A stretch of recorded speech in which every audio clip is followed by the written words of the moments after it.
Bonjour à tous, mon nom est Liliane Perret. C'est un privilège et un honneur pour moi de partager le résultat de mes recherches dans le cadre du 90e congrès de l'ACFA. Merci de prendre le temps de suivre cette vidéo. Je suis convaincue que les informations que vous allez découvrir sont très intéressantes et que vous allez pouvoir en retirer quelque chose d'utile pour vous. Ceci étant dit, entrons dans le vif du sujet.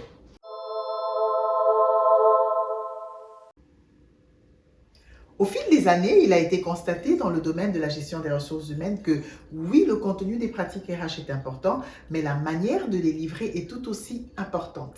Permettez-moi de faire une analogie avec une sortie au restaurant pour nous permettre de mieux cerner la différence. Imaginons qu'un soir, en fin de semaine, vous décidez d'aller dans ce restaurant que vous aimez beaucoup pour y manger votre plat préféré afin de relaxer, mais aussi pour vous féliciter des accomplissements de la semaine. Une fois arrivé sur place, vous constatez que le restaurant est bondé parce qu'on y a organisé un 5 à 7, mais le serveur réussit tant bien que mal à vous trouver une place. Ensuite, il disparaît pour longtemps. Il revient quelques minutes plus tard pour prendre votre commande. Il disparaît à nouveau pour plus longtemps. Et bien ce soir-là, le temps d'attente est beaucoup plus long que d'habitude. Enfin, il revient avec votre plat préféré. Délicieux comme d'habitude. Mais à peine vous avez commencé à le manger, le serveur vient vous demander de payer parce qu'exceptionnellement ce soir-là, il demande au client de payer anticipativement. Ce n'est pas la coutume de la maison, mais vous décidez de payer tout de même pour vous replonger dans votre assiette. Et vous avez de la difficulté à avoir ce moment tranquille que vous avez tellement souhaité à cause de la musique qu'il y a dans la salle, compte tenu de l'événement qui est organisé. Et quelques minutes avant de finir votre repas, étant donné que la salle est remplie, les espaces entre les chaises sont réduits, par inadvertance, le serveur renverse son plateau de boisson sur vous. Là, vous êtes tout trempé. Vous devez quitter les lieux plus tôt que prévu. Et là, je m'en vais vous demander quel serait le bilan d'une telle soirée. Surtout si vous aviez la possibilité d'avoir ce même plat délicieux dans un autre restaurant où le climat, l'atmosphère, le service auraient été à la hauteur de vos attentes. Et c'est également la même chose dans le domaine de la gestion des ressources humaines. Depuis les 20 dernières années, les chercheurs ont commencé à faire une distinction claire entre, d'une part, le contenu des pratiques RH et d'autre part, le processus des pratiques RH. C'est ce que nous allons découvrir dans les minutes qui suivent.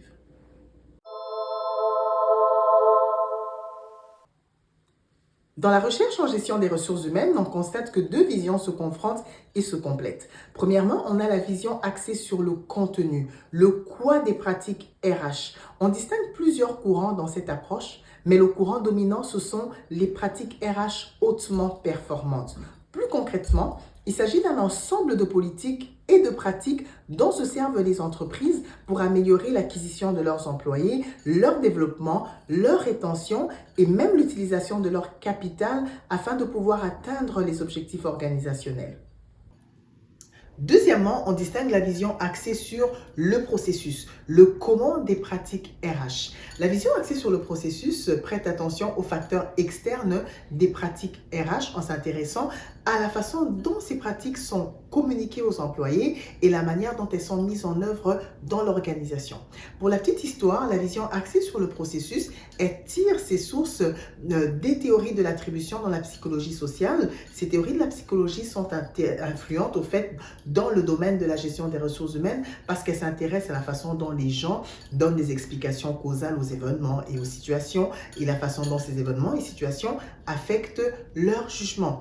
Et donc, dans la vision axée sur le processus, on distingue trois courants principaux. Cependant, le courant dominant, c'est la force du système RH qui a été conceptualisé par Bowen et Ostroff en 2004. Et donc, pour résumer, on distingue d'une part la vision axée sur le contenu, le quoi des pratiques RH, avec comme courant dominant les pratiques RH hautement performantes. Et puis, d'autre part, on distingue la vision axée sur le processus, le comment des pratiques RH, avec comme vision dominante le concept de la force du système RH. Et donc, dans notre étude, nous nous sommes intéressés particulièrement au concept de la force du système RH qui a été conceptualisé par Bowen et Ostroff en 2004, que nous allons vous expliquer tout de suite.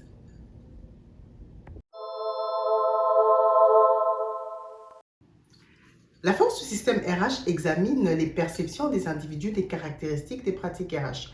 Au fait, Bowen et Ostroff, partant de la théorie de l'attribution de Mitchell de 1973, ils ont identifié trois caractéristiques principales que sont le caractère distinctif, la cohérence et le consensus, qui sont susceptibles de créer une forte influence capable d'emmener les employés à interpréter et à réagir adéquatement à l'information qui leur est transmise par les pratiques RH. De ces trois caractéristiques, ces auteurs ont décliné 9 sous-caractéristiques. Et donc, sous le caractère distinctif, on retrouve la visibilité, la compréhension, la légitimité de l'autorité et la pertinence. La cohérence, quant à elle, elle rassemble la validité, l'instrumentalité et les messages RH cohérents. Pour finir, le consensus, lui, il regroupe l'accord au fait entre les principaux décideurs et l'équité. Et donc, toutes ces caractéristiques forment ce qu'on appelle en gestion des ressources humaines la force du système RH. Au départ, Bowen et Ostroff ont soutenu que la force du système RH devait être mesurée au niveau de l'unité ou de l'organisation comme des perceptions partagées de la gestion des ressources humaines. Pourtant, on constate que plusieurs chercheurs ont mesuré la force RH comme des perceptions idiosyncrasiques individuelles des caractéristiques du système RH. Par exemple, Bednal et ses collaborateurs 2014, Sanders et Young 2016. Et cette approche est appelée en gestion des ressources humaines la force RH perçue.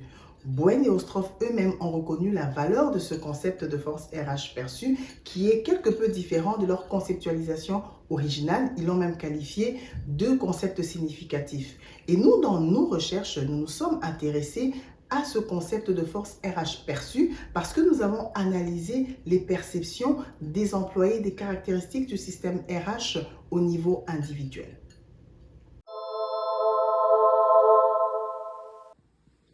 L'objectif de notre recherche était d'évaluer l'influence des perceptions des employés, du contenu et du processus RH sur leur satisfaction, mais nous étions également intéressés à valider le rôle que joue le processus RH dans la relation entre le contenu RH et la satisfaction des employés. Nous voulions savoir s'il joue un rôle de médiation ou de modération.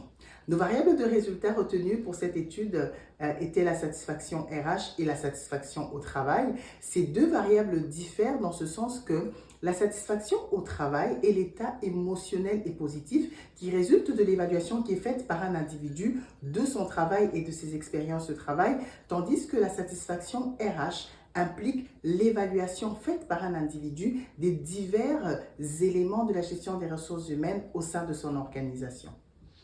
L'originalité de notre recherche se situe également au niveau du terrain de recherche qui a été choisi, soit la République démocratique du Congo en Afrique, le but étant également de vérifier si les théories conceptualisées, validées et confirmées en Occident sont aussi valides dans d'autres cultures.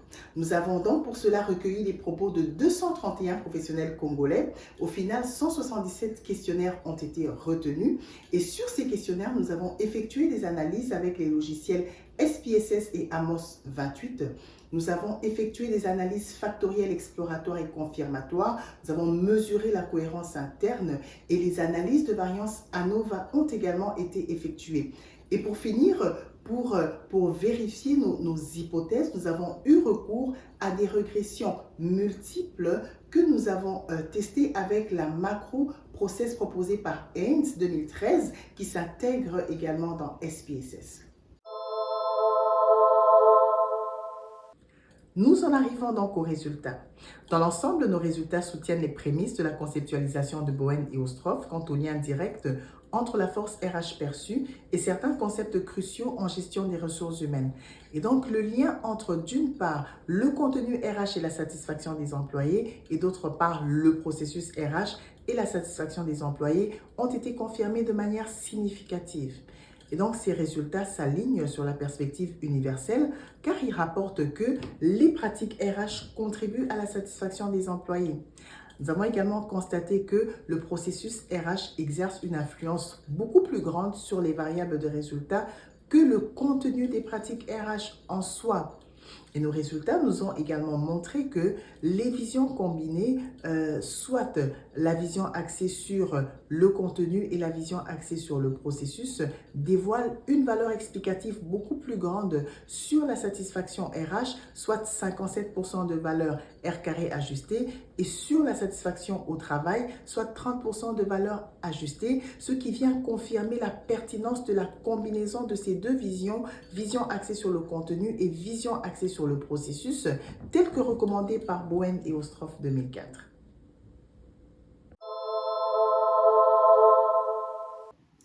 Par ailleurs, l'un des objectifs de notre recherche était également de tester l'idée que la force RH perçue joue un rôle soit de médiation ou de modération dans la relation entre le contenu RH et la satisfaction des employés.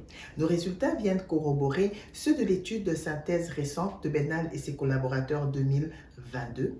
Donc, d'une part, nos résultats ont confirmé une médiation partielle en ce qui concerne la satisfaction au travail avec une valeur explicative de 30% de valeur R carré ajustée.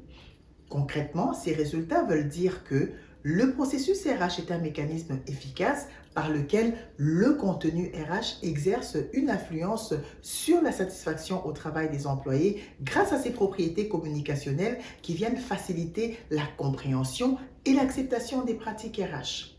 Cependant, on constate qu'il existe dans la réalité sociale plusieurs autres facteurs sociaux qui peuvent aussi envoyer des signaux quant à l'importance de la gestion des ressources humaines, et le processus RH n'est pas le seul mécanisme. On peut par exemple citer le soutien organisationnel perçu, et ces autres facteurs sociaux peuvent également susciter la satisfaction au travail des employés, ce qui vient expliquer la raison pour laquelle nous avons trouvé, nous, dans nos résultats, une médiation partielle et non une médiation totale.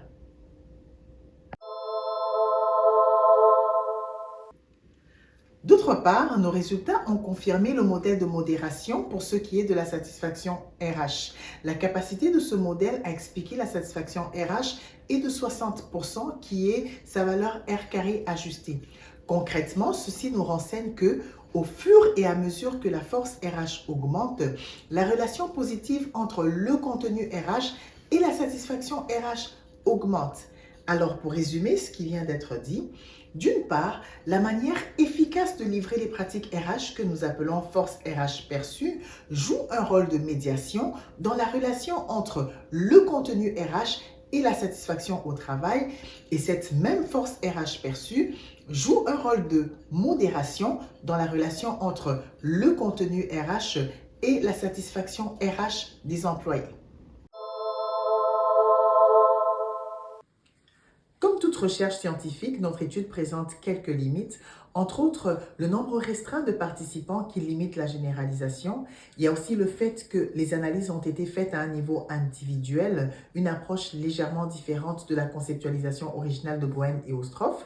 Il convient également de signaler les valeurs de corrélation élevées qui ont été trouvées entre les variables principales à l'étude. Cependant, ces valeurs de corrélation élevées sont inférieures à 0,80, et les analyses factorielles confirmatoires qui ont été effectuées ont indiqué que les construits présentaient suffisamment de validité divergente.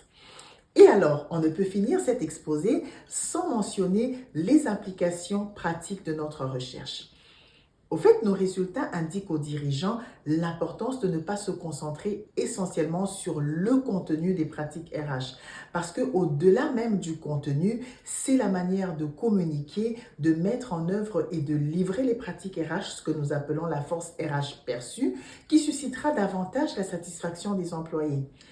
Certes, le contenu RH aura des retombées positives sur la satisfaction RH, cependant, le processus RH, qui est la force RH perçue, suscitera davantage une satisfaction générale au travail plus large. Et donc, notre recommandation, c'est la combinaison de ces deux visions, soit le contenu RH et le processus RH, parce que cette approche combinée est justement l'une des formules gagnantes pour une efficacité optimale dans la gestion des ressources humaines. Et voilà, nous sommes arrivés à la fin de cette vidéo. Nous espérons qu'elle a été bien utile pour vous et nous vous disons à la prochaine.